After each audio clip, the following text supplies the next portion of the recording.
يا مساء الخير عليكم مستمعينا ومستمعي راديو دوجما.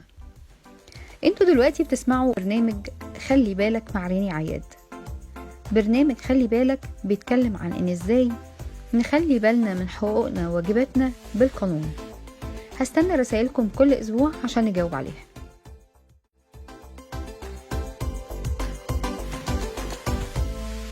سؤال النهاردة بيقول: يا ترى في سن معين علشان اعمل محضر؟ طبعا في سن معين. لو حضرتك اقل من 18 سنة تقدر تعمل محضر في وجود الولي او الوصي عليك. طب لو عندك 18 سنة تقدر تعمل محضر، بس لا يجوز انك تتنازل عليه الا في وجود الولي او الوصي عليك.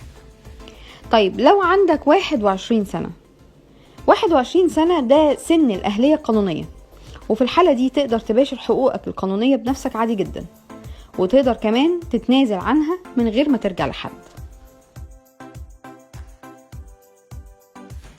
هستنى كل اسبوع رسائلكم واسئلتكم على صفحة الراديو، وهنتناقش فيها مع بعض في برنامج خلي بالك مع ريني عياد كل يوم 4 الساعة 10 مساء بتوقيت القاهرة على راديو دوجما.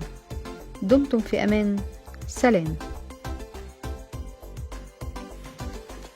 على الراديو، راديو دوجما 3.10.